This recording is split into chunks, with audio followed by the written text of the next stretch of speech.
मैं हूँ ईमान। आपको याद तो होंगी, भूल तो नहीं गई। वही ईमान जिसकी स्टोरी आप कुछ दिनों से सुन रहे थे। मैंने दरमियान में स्टोरी रोक दी थी, लेकिन मुझे इस कदर कमेंट आए, इस कदर आप लोगों ने बोला कि ईमान की स्टोरी का मुझे हमें आखिरी पार्ट भी जानना है। तो मैंने सोचा जी आज आपके लिए आखिरी पार्ट बना दूं। वीडियो थोड़ी लॉन्ग हो जाएगी क्योंकि फिर सारी कहानी आप लोगों को लास्ट पे की वीडियो में सुनाने की कोशिश करती हूँ कि फिर उससे आगे क्या हुआ क्या नहीं हुआ।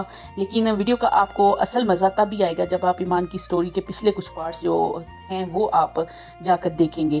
तो हमने लास्ट छोड़ी थी स्टोरी जी जहाँ पर ईमान जेवर अपना बेच कर आती है और उस आदमी को पैसे नीचे फेंकती है कि अपने घर की विंडो से वो पैसे बाहर फेंकती है। 10 लाख रुपया फेंक तो देती है, मैं फेंक तो देती हूँ, लेकिन ये है कि मेरे दिल में कश्मकश होती है कि अब पता नहीं मेरे हस्बैंड का क्या बना होगा। उन लोगों ने मेरे हस्बैंड को छोड़ा है नहीं छोड़ा। मैं उनका नंबर भी ट्राई करती हूँ, लेकिन मुझे कोई इस तरह का सीन नहीं होता कि उनका नंबर सिर्फ ऑफ होता है। फिर ये है कि मैं थोड़ा टाइम नीचे चली जाती हूँ अपनी सास और नंदों के पास, उनके साथ बैठ के मैं अपना टाइम गुजारने लग जाती हूँ। मैं कोशिश यही करती हूँ उस रात में नीचे अपनी नंदों के पास ही सो जाती हूँ, क्योंकि वो ऑलरेडी मेरा इतना ध्यान रखती हैं और मेरी सास भी यही मुझे बोलती हैं और मेरी नंदे भी कि आपकी तबीयत इस तरह की है तो कोशिश करो बेटा आप लोग आज इधर ही इकट्ठी सारी बहनें सो जाओ। तो खैर मेरी नंदे फटोफट मेरा बिस्तर लगाती हैं, मुझे आराम से सुला देती हैं। सोना तो क्या, सारी रात मेरे दिमाग में यही कश्मकश चल रही थी कि मेरा कहीं वो 10 लाख ज़ाया ना हो जाए। आखिर वो लोग कौन थे, क्या हिसाब है। मेरे हस्बैंड का अभी तक फ़ोन नहीं आया। जाहिर बात है वो प्लेन में थे, उन्हें वहाँ पर उतरना सारा कुछ, लेकिन मुझे तो ये लगता था कि वो उधर उनकी गिरफ्त में है। तो खैर मैं टाइम का इंतज़ार करती रहती हूँ, मैं अपने दिल की बात किसी से शेयर नहीं कर पाती। तो आहिस्ता आहिस्ता टाइम गुजरता है जी, फिर सुबह हो जाती है, मेरे हस्बैंड की कॉल आती है मेरे ससुर के नंबर पे और वो काफ़ी खुश होते हैं कि मैं अपनी जगह पे पहुंच गया हूँ और मैं बहुत खुश हूँ। तो बाकी मेरे बारे में ईमान कैसी है सारा कुछ वो पूछते हैं घर में सब के बारे में। हल्की फुल्की सलाम दुआ मेरी भी उनसे होती है मेरे ससुर के फ़ोन पे। उस वक्त मैं उनसे कोई बात नहीं शेयर कर पाती, लेकिन मेरे दिल में अजीब सा होता है कि मुझे तो कुछ और बताया गया था। मेरे साथ जो बंदा बात कर रहा था आखिर वो कौन था और क्यों ऐसे मेरे से झूठ बोल रहा था। आखिरकार था तो ये झूठ ही, क्योंकि अब मुझे पता चल गया था मेरे हस्बैंड को जहाँ पहुँचना था वो वहाँ पहुँच चुके थे और जो टाइम मुख्तस था वही टाइम कंप्लीट हुआ। फिर है मैं इंतज़ार करने लगी कि शाम हो, मेरे हस्बैंड कहीं पहुँचे या अपने उनके हैंड ओवर उनका फ़ोन हो, क्योंकि वो जब फ़ोन उन्होंने पहला फ़ोन किया था वो किसी के नंबर से किया था जहाँ पर वो पहुँचे थे। तो वहाँ से किसी आदमी के फ़ोन से उन्होंने मेरे ससुर के फ़ोन पे किया था। मैं खैर इस इंतज़ार में शाम का इंतज़ार करने लगती हूँ कि मेरे हस्बैंड जब अपना सिम लेंगे अपने फ़ोन में डालेंगे तो मुझसे बात करेंगे। होता इसी तरह है, शाम को मुझे कॉल आती है। उस वक्त भी मेरी नंदे जो कि मेरे साथ साए की तरह मेरे चिपकी रहती हैं, क्योंकि वो बिल्कुल नहीं चाहती कि हमारी भाभी अकेली हो और परेशान हो भाई के जाने की वजह से। मेरे ससुर का वो फैसला उस वक्त तो मुझे गलत लगता है कि मेरे हस्बैंड की अच्छी खासी यहाँ जॉब थी, सारा कुछ था, उन्होंने उन्हें बाहर क्यों भेजा। लेकिन खैर जो जो वक्त गुजरता है मुझे इस चीज़ का एहसास होता है कि वाकई उनका फैसला ठीक था। जिस तरह के हालात आहिस्ता आहिस्ता बद से बदतर होते जा रहे हैं, हर चीज़ महंगी होती जा रही है, तो मेरे ससुर का वो फैसला बिल्कुल ठीक था। टाइम पे उन्होंने ये फैसला किया था। आहिस्ता आहिस्ता घर के अखराजात भी बढ़ने थे। खैर मेरे हस्बैंड से मुझे बात होती है तो मैं पहले उनसे कोई बात नहीं करती, मैं पहले उनका देखना चाहती हूँ कि वो किस पोजीशन में है, क्या हिसाब किताब है। पहले तो वो बहुत फिक्र जताते हैं मेरे बारे में, बच्चे के बारे में, घर में सबके बारे में, और वो मुझे स्ट्रिक्टली ये बोलते हैं कि आपको अपना ख्याल रखना है, अब आपको अपना ज़्यादा तवज्जो देनी है। आप चाहें तो मेरी बहनों के साथ रहना पसंद करो तो नीचे बेशक शिफ्ट हो जाओ, अगर चाहो ऊपर अपने कमरे में तो भी आपको चाहिए कि अपना फुल तवज्जो रखें। मैं आप पे कोई पाबंदी किसी किस्म की नहीं लगाता कि मैं अगर आपको बोलूं कि आपने मेरी बहनों के साथ ही रहना है या सोना है तो आपको ये बात बुरी ना लगे। लेकिन है मैं उस वक्त मेरे दिमाग में यही चल रहा था कि मैं इनको पैसों का किस तरह बताऊं कि मेरे साथ इन दिनों में हुआ क्या है। लेकिन मैं हिम्मत करती हूँ, मैं कोशिश यही करती हूँ कि मैं उनसे शेयर करूँ अपने दिल की बात, क्योंकि मेरी अम्मी ने भी मुझे यही चीज़ सिखाई हुई थी, काफ़ी अरसे से मुझे यही समझाती थी कि बेटा किसी से भी कोई बात छुपा लो, लेकिन एक आपका राजदार लाजमी होना चाहिए। तो मेरे ख्याल से एहसन से अच्छा राजदार मेरी ज़िंदगी में ना तो कोई और था ना कोई और हो सकता है। मैंने अपने हस्बैंड के साथ आखिरकार वो बात सारी शेयर की। उन्होंने मुझे कहा कुछ नहीं होता, आप बिल्कुल टेंशन ना लो, मैं खुद पता करवा लेता हूँ आखिर ये सारा माजरा था क्या है। टाइम गुजरता है, कुछ अरसे के बाद मैं ठीक हो जाती हूँ। अल्लाह ताला एक प्यारी सी बेटी से मुझे नवाजता है जो कि अपने दादी दादा नानी नाना और अपनी फुफ्फियों सब की जान बन जाती है। हमारे घर में तो एक रौनक सी लग जाती है, सारे इस कदर खुश होते हैं, इस कदर खुशियाँ बिखर जाती है मेरे इर्द गिर्द। मुझे कोई वो वाकया याद नहीं रह जाता कि मेरे साथ आखिर हुआ क्या।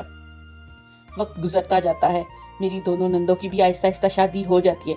मेरी गुड़िया भी इस काबिल हो जाती है कि वो अपनी नन्ही नन्ही बातों से मुझे बहला के रखती है। सारा दिन कभी वो दादी की जान बनी रहती है, कभी दादा की। मेरी अम्मी की जो वो टेंशन थी, जो फिक्र थी उनकी मेरे लिए कि मैं इस कदर मासूम हूँ, या मैं अपना हर चीज़ का भरोसा करके अपनी नंदों को अपनी दिल की बात बता देती हूँ, अपनी सास को बता देती हूँ, उनका भी वो खदशा मुझे आहिस्ता आहिस्ता समझ आ रहा था कि किस तरह अम्मी मेरी क्यों करती थी। लेकिन मेरी अम्मी का वो खदशा सिर्फ खदशा ही रहा। मुझे अल्हम्दुलिल्लाह इस कदर अच्छा फैमिली मिली, इस कदर अच्छे रिश्ते मिले कि उन्होंने, अगर मैंने उनकी तरफ एक कदम बढ़ाया तो उन्होंने मेरी तरफ 2 कदम बढ़ाए। काफ़ी अच्छा टाइम गुजरा मेरा उनके साथ। और यकीन माने, अब मुझे भी उन लोगों की इस कदर आदत हो गई थी कि अगर मैं जाती भी ना अपने मैके, अब तो पीछे एहसन भी ना थे, तो मेरी बेटी और मैं ना वहाँ एक ही कश्मकश में होते कि हम कब अपने घर जाएंगे। उसे भी होता दादू पास जाना है, दादाबू पास जाना है। जाहिर बात है, बच्चों को जहाँ से प्यार अटेंशन मिलती है, बच्चे वहाँ जाना बहुत पसंद करते हैं। और नानी नाना भी जान छिड़कते थे मेरी बेटी पर। लेकिन ये है, नानी नाना से हम कभी कभार महीने में एक दफ़ा रहने के लिए गए, मिलते तो थे क्योंकि एक ही शहर में थे, थोड़ा थोड़ा टाइम फ़ोन कॉल पे भी बात होती। लेकिन क्योंकि मेरी बेटी ज़्यादा टाइम अपनी दादी दादा के साथ रहती थी, तो वो बहुत उनसे प्यार करना स्टार्ट हो गई थी। तो मुझे भी ये चीज़ें बहुत अच्छी लगती थी। लेकिन कभी कभार मेरे दिमाग में वो सारा कहानी आती तो थी, लेकिन मैं फिर अब उसके बारे में सोचना नहीं चाहती थी। मैं वहीं उसको स्टॉप कर देती थी। मेरी नंदों की शादी हो चुकी थी। वो जब भी आती, आकर सबसे पहले वो मेरी बेटी को ढूंढती कि कहाँ है, क्या कर रही है, क्या नहीं कर रही। मुझे काफ़ी अच्छा लगता था उनका आना और उनसे बातें करना। यकीन माने, अभी भी हमारा रिश्ता उसी तरह का था। शायद मेरी ज़िंदगी से कुछ लड़कियों को ये सीख मिले कि आप लोग भरोसा करके तो देखो। कई लड़कियां तो सिर्फ ये सोचकर कि सिर्फ नंदे हैं, नंदे कभी अपनी नहीं हो सकती, नंदों का रिश्ता जो है वो कभी अपना नहीं हो सकता, वो लोग एक दफ़ा भरोसा करके तो देखे। हो सकता है आपका ये शक, ये गलत फहमी दूर हो जाए। हो सकता है भाभियां ऐसी होती हैं, वैसी होती हैं, ये चीज़ नंदों के दिमाग से भी निकल जाए। नंदे ही पहल करके देख लें, वही एक भाभी को अपनी बहन समझ के देख ले। यकीन माने, मैंने अगर इस तरह का रिश्ता शुरू किया था, पहल तो मैंने ही की थी, लेकिन यह है कि उसका जो वापस मुझे मिला, बैक में मुझे मिला, तो वो मुझे इस कदर मज़े का मिला। मेरे रिश्ते अल्हम्दुलिल्लाह इस कदर प्यारे और इस कदर खूबसूरत मुझे मिले। आप लोगों से भी मैं यही कहूँगी, आप लोग कोशिश तो करें, एक दफ़ा इस तरह के रिश्ते बनाने की कोशिश तो करें, पहल तो करें। अगर आपको उसका अच्छा रिजल्ट ना मिला तो आप मुझसे कहिएगा, मुझे लाजमी बताइएगा कमेंट बॉक्स में कि मेरी इस वीडियो को सुनकर, जानकर आप लोगों को किस तरह लगा, किस तरह आपने रिश्तों को पहल करने की कोशिश की क्या। कुछ अरसा गुजरता है, मेरे हस्बैंड हमें मिलने के लिए आते हैं। 2 साल का वक्त किस तरह गुजर जाता है पता ही नहीं चलता। और वो हस्बैंड जिनके बगैर मैं एक पल भी अकेला रहना नहीं चाहती थी, उनके बगैर अब मैं अपने घर में खुश थी, रहती थी। उनका टेलीफोन आना, वीडियो कॉल करना, अपनी बेटी से वो ढेरों बातें करती थी। हमने अपनी बेटी का नाम नूर रखा था। नूर बहुत चुलबुली थी और जब उसे पता चला कि उसके बाबा आने वाले हैं तो वो इस कदर एक्साइटेड थी, इस कदर खुश थी। हमेशा ये, मम्मा मैं बाबा के लिए ये करूँगी, मम्मा मैं बाबा के लिए वो करूँगी, मैं अपने रूम को इस तरह सजाऊंगी, उस तरह सजाऊंगी। है टाइम गुजरा, मेरे हस्बैंड घर आते हैं। जब वो आते हैं, हमें जब टाइम मिलता है, स्टार्टिंग में तो खैर इस कदर मेहमानों का आना जाना, मेरी नंदे भाई को इतने अरसे के बाद मिल रहे थे, मेरे देवर जेठ, मेरी सास, तो एक हफ्ता तो हमारा इसी में गुजरा कि हम लोगों ने जितना हो सका टाइम सबको दिया, मेरे हस्बैंड ने। फिर उसके बाद हमारा टाइम होता है जिसमें मुझे उनसे ये बात जाननी थी, या उनको शायद मेरे से ये बात जाननी थी। मेरे दिल में था कि वो मेरे से सवाल जवाब ज़रूर करेंगे। खैर हम दोनों को जब ये मौका मिला, हमने बैठकर इस बात पे कोशिश की, मैंने ही पहल की कि मैं उनसे बात करूं कि आखिर उस वक्त मेरे साथ हुआ क्या, ये सारा सीन क्या था। मेरे हस्बैंड ने जब मेरा ये सवाल सुना तो वो उठ कर गए और जाकर अपनी टैची केस में से एक सेट निकाल कर लाए सोने का। सेम वही सेट, जो सेट मैंने सेल किया था, जो मेरी अम्मी ने मेरे लिए मेरे बचपन में ही बनवा कर रख दिया था। मैं देखकर हैरान हो गई और कहने लगी, ये सेट आपके पास कहाँ से आया? तो हंसकर कहने लगे, उसी ज्वेलर के पास से। मुझे कुछ भी समझ ना आ रहा था, आखिर ये सीन क्या है। मैंने उनसे दोबारा सवाल किया, क्या है ये, क्या माजरा है? ये सेट तो मैं आज से कई साल पहले, 2-3 साल पहले बेच चुकी हूँ। ये सेट आपके पास कहाँ से आया और क्यों आया? मेरे हस्बैंड ने सर झुकाकर मुझसे माजरत की और मुझसे माफ़ी मांगने लगे कि मुझसे बहुत बड़ी गलती हो गई। शायद मैं वहाँ से तुम्हें ये सारी हकीकत बताता तो मेरे ख्याल है मेरे पास तुम्हें मनाने का या तुम्हें समझाने का इस कदर आइडिया ना आता या इतना टाइम ना मिलता। इस वजह से मैंने कोशिश यही की कि जब मैं घर पहुंचूं तो मैं अपने दिल की सारी बात बताऊं तुम्हें। उन्होंने ये समझाने की कोशिश मुझे की, पर मैं तो कुछ और ही सोच रही थी। क्या ये क्या सीन है, क्यों हुआ, इस तरह हो क्या रहा है, मुझे कुछ भी समझ ना आ रहा था। उन्होंने मुझे फिर शुरू से समझाया कि देखो ईमान, हमारी शादी को अभी 1 साल भी ना था गुजरा और हमें जुदा होना पड़ा। मेरे दोस्त यार काफ़ी मुझे इस तरह की बातें करते थे, यार परदेश चले जाओ तो बीवियां रंग बदल देती हैं। कई बीवियां ऐसी होती हैं जो शोहरों के जाते ही अपने रंग ढंग चाल ढाल हर चीज़ बदल लेती हैं, बेवफा हो जाती हैं। और कुछ आगे पीछे इस तरह के वाक़यात मैं अपनी नज़रों से भी देख चुका था, लेकिन मैं अपने माँ बाप की बात को रद्द नहीं करना चाहता था। उन्होंने शायद हमारे लिए जो फैसला किया था मुझे बाहर भेजने का, अच्छा कमाने का, वो फैसला मुझे ठीक भी लग रहा था उस वक्त और ठीक नहीं भी लग रहा था। लेकिन मैं सिर्फ और सिर्फ तुम्हें आजमाना चाहता था। मैं देखना चाहता था क्या मेरी बीवी भी उन्हीं औरतों की तरह ना निकल आए जिन औरतों के बारे में मैंने सुन रखा था या जिनके बारे में मैं थोड़ा बहुत जान रखा था कि जिनके हस्बैंड चले जाते हैं वो शुक्र करती हैं और अपने आप को नई दुनिया में, नई जिंदगी में आबाद कर लेती हैं। मैं सिर्फ ये चीज़ तुम्हारे बारे में जानना चाहता था। क्या फिर मेरे बारे में तुम्हें ये खबर मिले कि मैं किसी मुश्किल में हूँ तो तुम किस हद तक जा सकती हो मेरे लिए। मुझे ये सुनकर बहुत अफसोस हुआ कि मेरे हस्बैंड मेरे बारे में इस तरह की सोच रखते थे।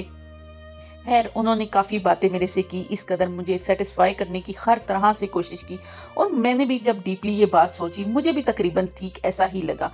वाकई हमारे माशरे में इस तरह के लोग तो मैंने भी देख रखे थे, मैंने भी खबरों में कहीं ना कहीं आगे पीछे सुन रखा था।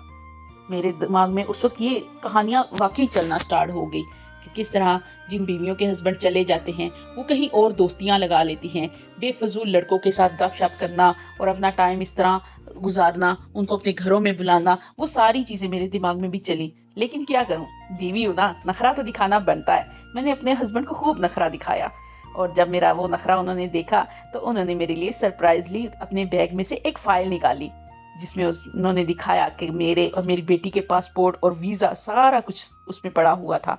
वो मेरे लिए सरप्राइज लेकर आए थे, वो अब हमें अपने साथ लेकर जा रहे थे। मैं अपनी बेटी को लेकर अपने हस्बैंड के साथ बाहर के मुल्क रहती हूँ अब।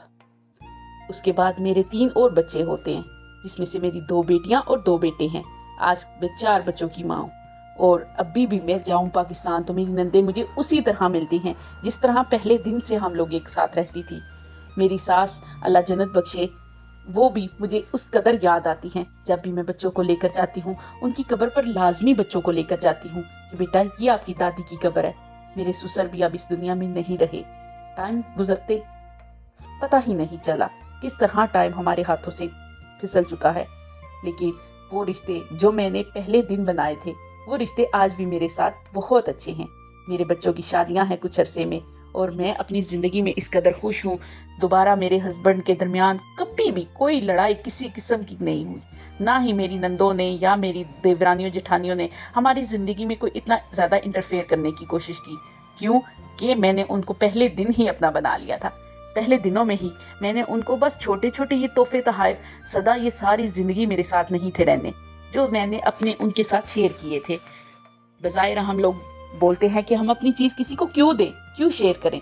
यकीन माने इन तोहफों की, इन चीज़ों की कोई वैल्यू नहीं है उन रिश्तों के आगे, उस प्यार मोहब्बत के आगे जो हमें फिर सारी ज़िंदगी मिलता रहता है। क्या ये कपड़े जूते हम सारी ज़िंदगी पहन सकते हैं? फैशन चेंज होता है, डिज़ाइन चेंज हो जाते हैं, कपड़े फट भी जाते हैं, कितना अरसा आप उनको चलाएंगे। मेरे ख्याल से मैंने घाटे का सौदा नहीं था किया। वक्ती वो कपड़े, वो जूते या इस तरह के छोटे छोटे तोहफे तोहफ़े शेयर कर लिए और अपने दिल को बड़ा किया। यकीन माने उसके बदले में मुझे इस कदर खूबसूरत रिश्ते मिले। आज मेरी नंदों ने शायद मुझे जितने शादी के बाद तोहफे तोहफ़े रिटर्न किए होंगे डिफरेंट ओकेजन पे, वो शायद उससे ज़्यादा हो जाएंगे जो मैंने उनके साथ शेयर किए। आप लोग भी दिल बड़ा करके लाजमी देखें। जो लड़कियां शादी शुदा हैं या जिनकी शादी होने वाली हैं वो मेरी इस नसीहत पर लाजमी अमल करें। आप अपने घर में अपने रिश्तों को बचाने की कोशिश करो। जो सामान, जो चीज़ें जिनसे आप ज़्यादा लगाव करती हैं या जिनकी लालच में आप अपने रिश्ते छोड़ देती हैं वो सदा आपके साथ रहने वाला नहीं है। आप मेरे मशवरे से एक दफ़ा करके तो देखिए। मैंने किसी स्कॉलर की एक बात सुनी थी, मुझे काफ़ी अच्छी लगी कि आपकी शादी होती है तो आप ससुराल में जाओ, अपना सबसे महंगा और कीमती सेट निकाल कर यूज़ में लगाओ। اور انتظار کرو، اس کا گلاس، اس کی کوئی پلیٹ آپ کی نند سے، آپ کی ساس سے ٹوٹ جاتی ہے تو بولو کوئی بات نہیں، ٹوٹنے والی چیز تھی۔ یقین مانے آپ کا وہ صرف ایک لفظ کوئی بات نہیں ان کے لیے کتنی بڑی ڈھال بنے گا، وہ کس قدر آپ کے بارے میں سوچیں گے۔ یار یہ تو بہت اچھی ہے۔